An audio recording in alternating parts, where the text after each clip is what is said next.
Okay, so we're at 11:10.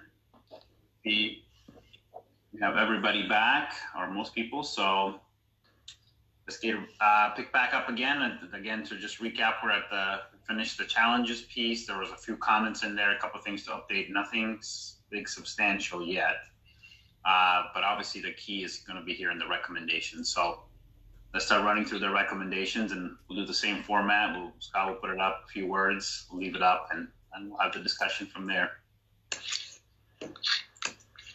That's that. I'll turn it back to you.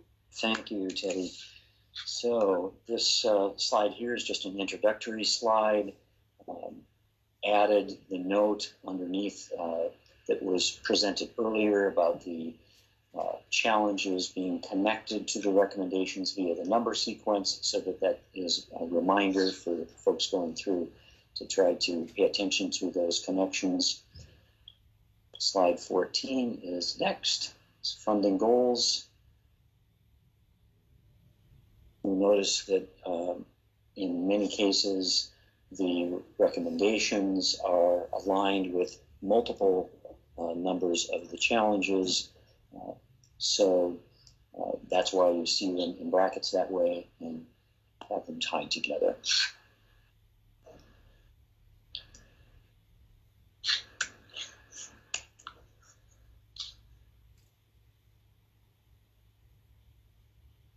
Question, well, folks are thinking, I had originally intended to put the spreadsheet that this group put together later in the appendix, but an option would be to insert a slide in between this one and the next one about mapping so that it's a little bit more contextual.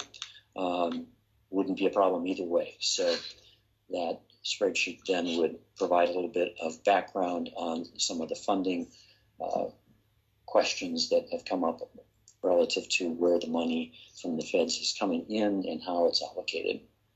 Any thoughts on that? So let's go through the comments, Scott, and then we'll come back to that. Sure. Steve has a hand up. So I'm just curious, establish a base annual investment. Isn't this where we want to start incorporating some of the calculations that we've made based on our most current information on cost per connection? That's exactly what I was pointing to. Thank you, Steve. The option here, as opposed to having that spreadsheet in the appendix and just referring to it here, would be put it directly between this slide and the next one so that it's immediately following these recommendations. Okay, thank you. Yep. Barbara? Thank you. Two comments. One is that 50% match question under we've got the 5 million cap. Can we reconsider the 50% match? And part of that is, when everybody says, "Oh, you do highway funding, you don't fund the whole county when you do highway planning," but you have a countywide plan. So we're trying to piecemeal subsidize vendors to come out and do our area, and you have some people paying multiple times because of how it's being done. Some kind of a different way to look at the 50% and to look at the match issues. When you're doing piecemeal planning, it's really challenging at the local level to come up with that township or county match. And then secondly, under the use of the federal funds, and I apologize because this is a new issue I think, but I would like to see use of some of the federal funds to evaluate what our current border-to-border challenge process is. So if you get a challenge and you're not funded and it doesn't happen, you come back, it's going to cost more. Some of the challenges are very piecemeal. You take 100 households out of 300 households, and you can actually, is it going to cost more to do the other households because you've taken that part out? And the number of challenges have gone up tremendously. I look back to 2017, not very many challenges. The number of challenges this year was huge. And I really think we need to take another look at that to see if there's financial issues related to the challenge process for those that don't get funded. Yeah. Sorry. No, that makes sense, Barbara. The only thing is, I think from a recommendation standpoint, I do agree, but probably have to go a little bit deeper in that and do some more analysis, right, to come up with a recommendation. Are you okay if it's something we take on in 2023, or is Yeah. there okay? No, I'm fine with that. Thank you. Okay. But the 50%, I think, needs to go in there in terms of the flexibility, the $5 million cap and the 50%. Okay. Yeah. So 50% into the $5 million. Yep.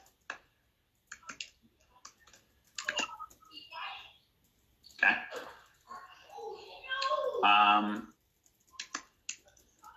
So one of the suggestions is that the spreadsheet that we put together will go right after slide 14, so take up the whole page pretty much, which is, I think, is a good thing. Yes. Anybody disagree with that?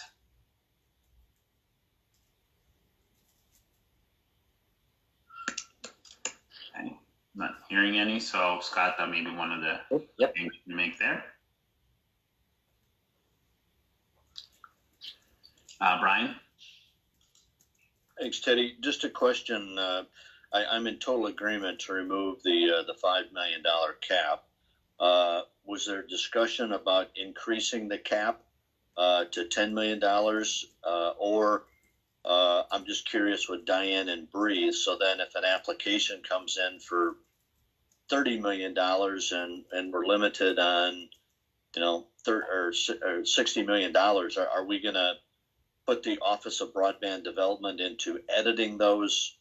Maybe just give me a real short narrative on how we navigate that new scenario. Thank you. This is Diane. I'll jump in. The 30 million with the 10 million cap is a pilot program. So your recommendation could be to make it a permanent program with whatever cap you want to recommend.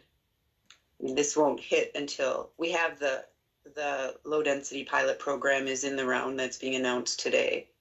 So we'll be well into it by the time the legislature takes up debate. Thank you, Diane. So Brian, going back to your point, are we saying, should we recommend a cap, or should we just say remove the cap?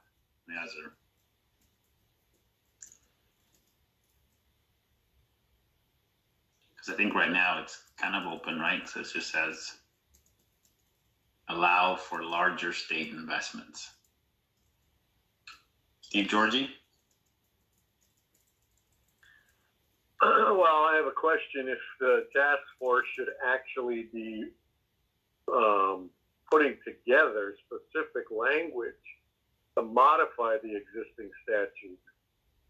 I think with the BEAD funding and last year's legislation, there was a slight modification to that.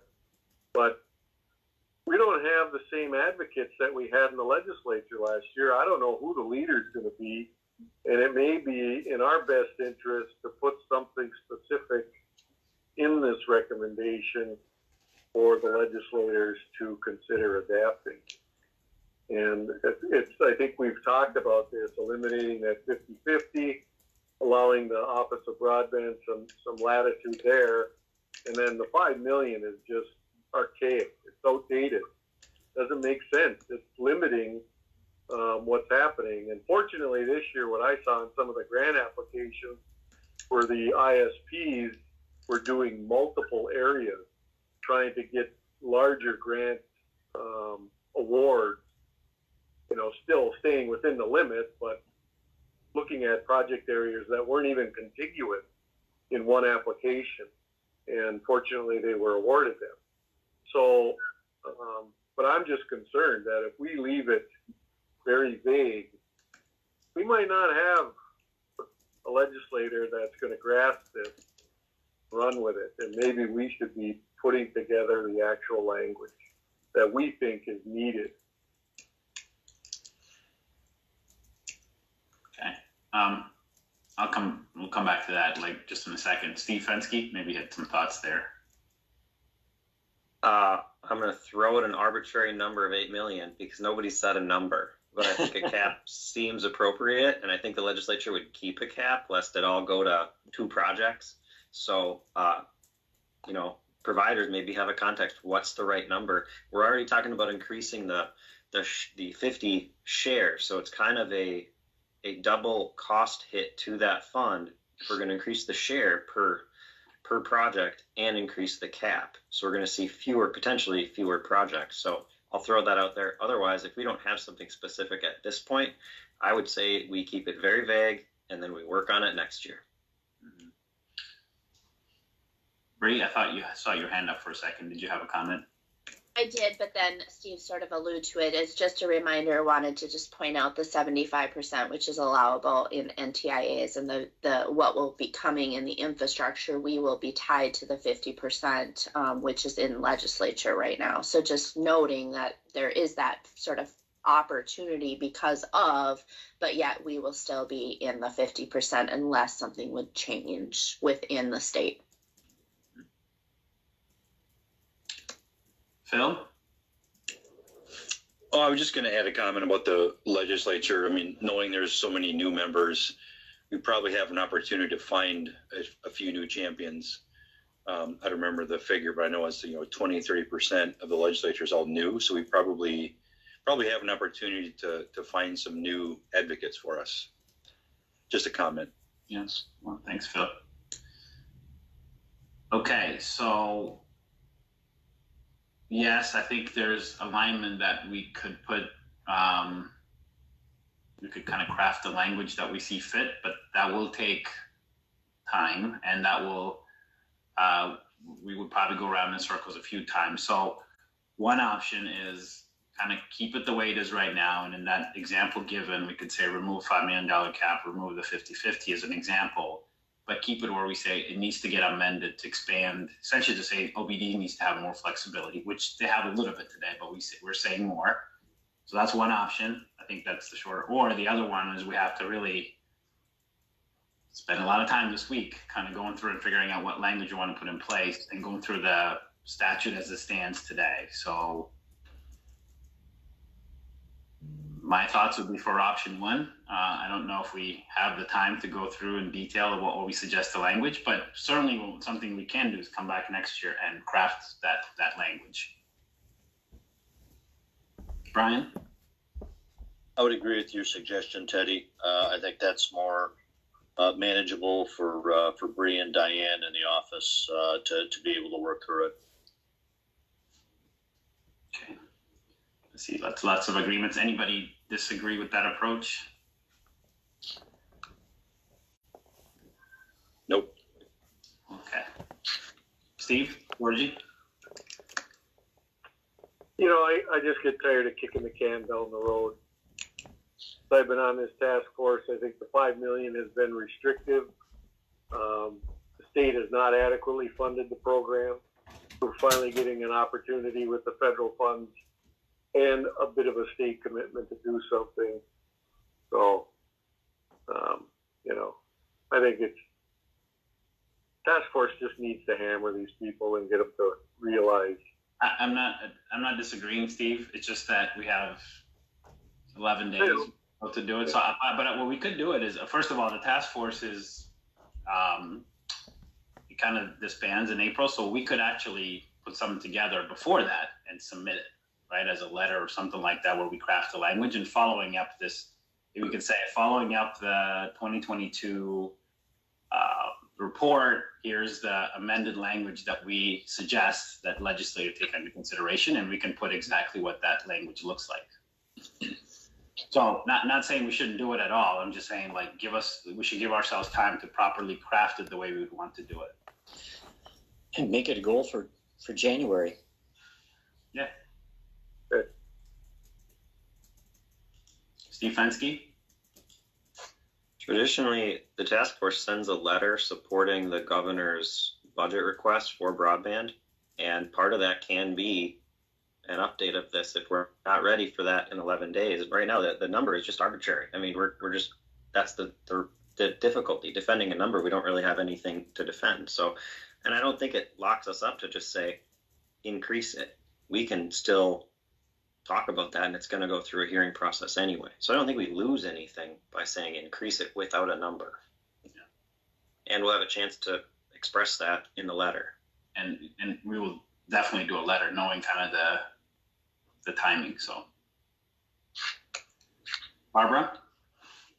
Well, I just wanted to add to that. I agree with that. I think the other thing would be to maybe do it as a small task force with the League of Cities and with AMC and the townships, obviously, and get that done right after the first of the year.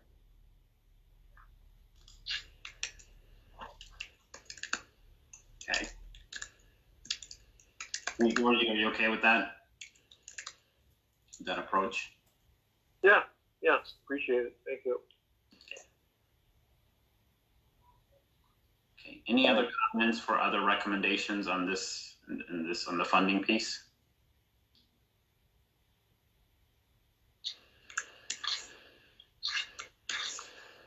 Okay. All right, we will move on to the mapping goals.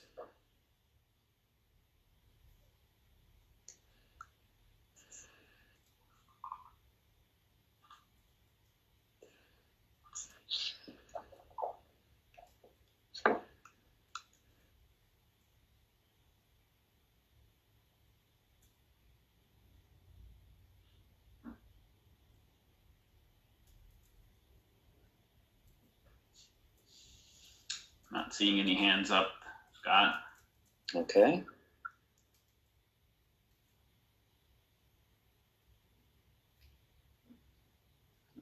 Let's move on to the next one. Okay. Affordability goals.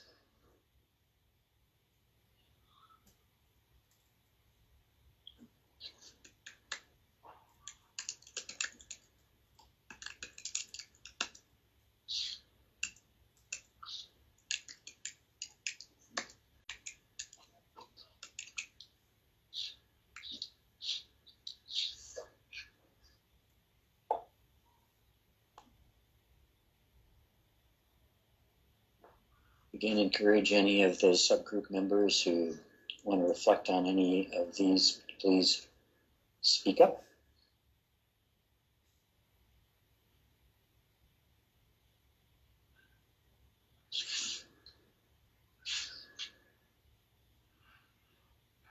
Okay, doesn't look like there's any hands up or comments. Check the chat.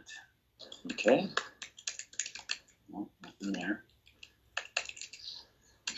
Okay, assuming everyone's comfortable with these. Moving on to adoption.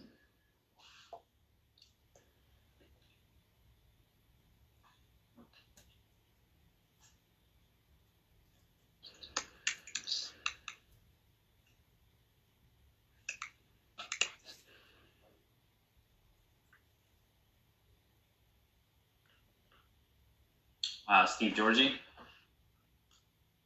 It just seems to me that 4.2 Fund America Core is a repeat from the previous slide, 3.5. It is, yep. Not sure why. So, I don't know. Is that necessary? Well, it may not be necessary, but it was a subject of both of those conversations. Maybe Mark or somebody else from the subgroup could reflect on that. We could certainly replace it with something else or just leave it out. And Mark has his hand up, so. Sure, I figured I'd do that just so that I could comment. But thanks, Teddy, and thanks, Scott. Both the MDE one and the Fund American Connection Core are repeats because, as Scott said, they fall under both the affordability and adoption goals.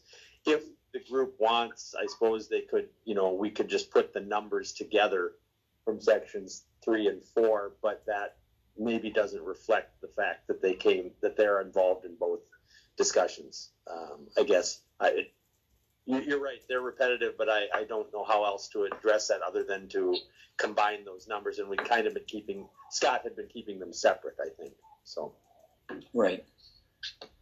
Could you whatever the group wants. Yeah, Mark, could we reference it like in 4.2 to say look at 3.5, or I mean like maybe a small thing, that way they know it's connected and it's the same thing. Yes, Sure. we could do that. Yep. Oh, it doesn't.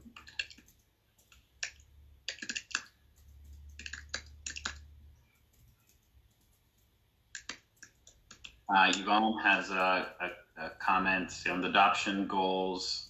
Could we put an image of someone learning? Absolutely. Yeah, it's a good suggestion.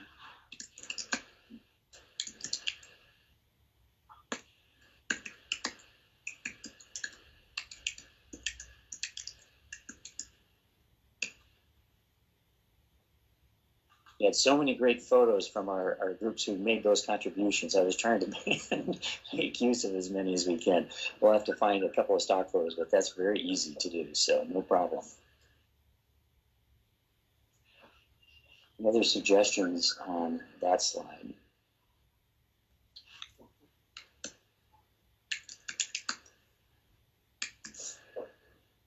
Okay.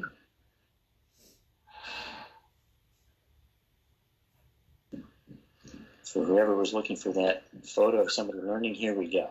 Yeah, we do, and now I was not looking at the pictures. I was looking at all the words.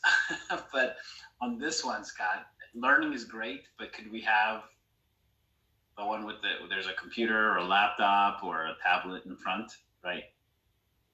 Yes. That'd be, yeah, it'll make more sense.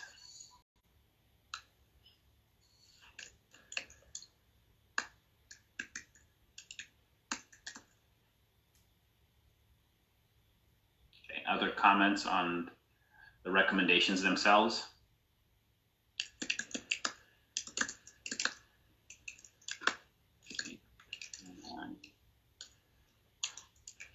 In the previous one, Scott, Yvonne did have a comment that 4.1 could be edited to shorten it a bit. Okay. So I think that's.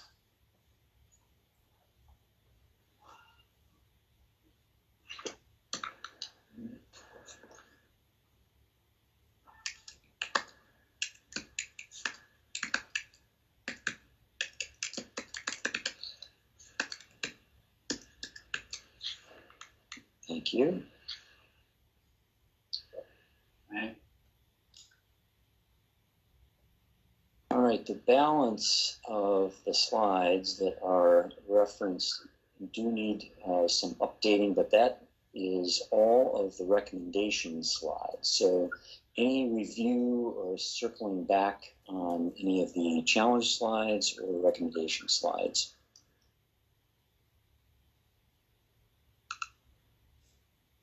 I've been taking notes as we've been going along on every single slide, so. Do have a hand up, Scott. Brian Cranbeer has a comment question. Thanks, Teddy. Just to let you know, Scott, I sent you an email, maybe with some language that just maybe clarified that comment on the RDOF and such. So you can take a look. Thank you. Okay, thank you, Brian. On this slide specifically, Scott, I think this was from last year, so either we get some new quotes or we can wrap it, I think. Do have a couple of new quotes that need to be plugged in. Same would be true for the balance of the slides. We've got the one pager from the earlier part of the year that was presented from the Office of the OBD office, which will go into some of these subsequent slides in terms of what's been happening. And then the final updates will be to these stat slides with the new numbers that we have. And I just need to get some confirmation from Diane on a couple of the reference points that we use to start with to get these percentages. So all of these slides will be updated with new numbers through October 31st of 22. Okay, that's good. And then obviously on the slide 28, Barbara's name will need to be included as a task force member. Yep. And Barbara, I see you have your hand up. Yeah, I just wanted to add one great positive comment and story. We have a CSA farm here with kids, and they ran down the road and got hooked up for broadband before COVID. Their kids took college classes. You know, we talk about high school and COVID. college classes in the rural area. Their daughter is graduating from high school last year and college this year because of the college classes she's been able to take online with fiber to their home. Can I circle back with you on that? Yep, happy to do that. Yep. Fantastic. Thank you, Barbara.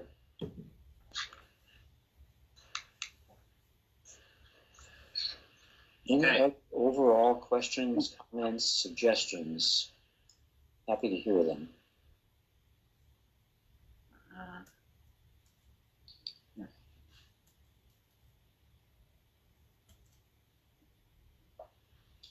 I'm not seeing any hands up. Oh, there's one on slide 12. Okay. There's a grammatical error note, or instead of is in the first line. Can you repeat that for me?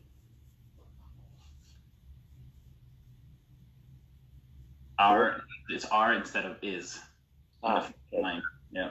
Digital equity and digital skills are lacking. Got it. Yes. Thank you.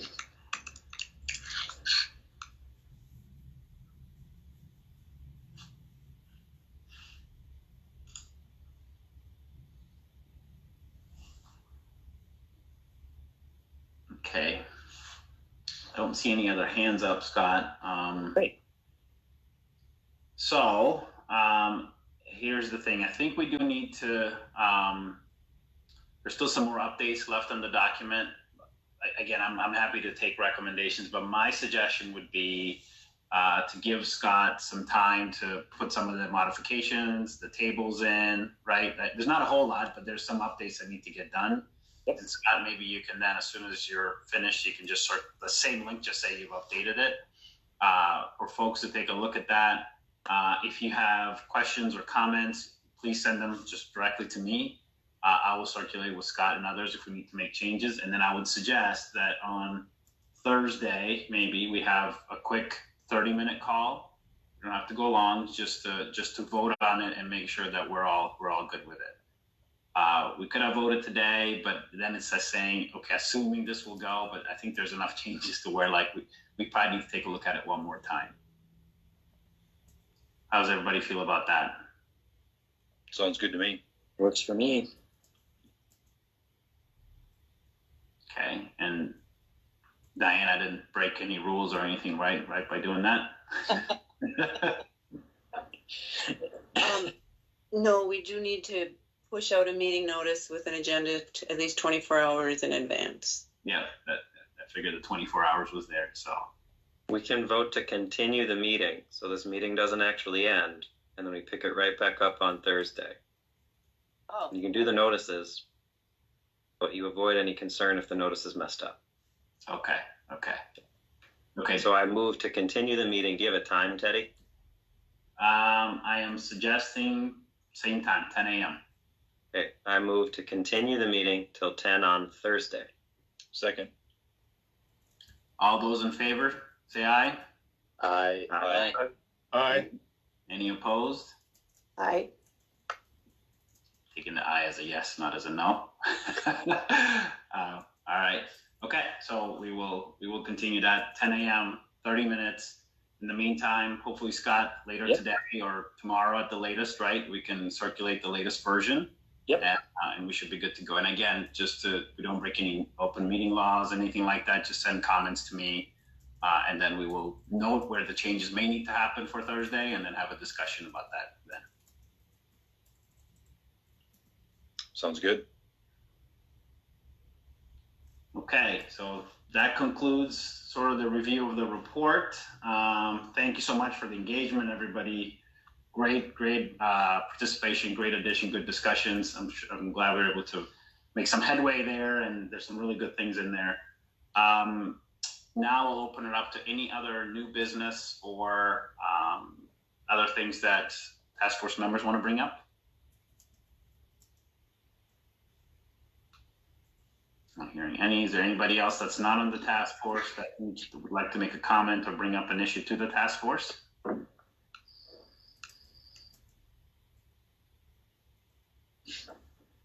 Okay, I'm not hearing any. So thank you, everyone. As we voted on, we'll continue our meeting at 10 a.m. on Thursday morning. An invite will be coming out for that, as well as a notice. And again, it's just review the latest document. We won't go through the terrible details. Maybe we'll just go through it, and then we'll have ability to vote.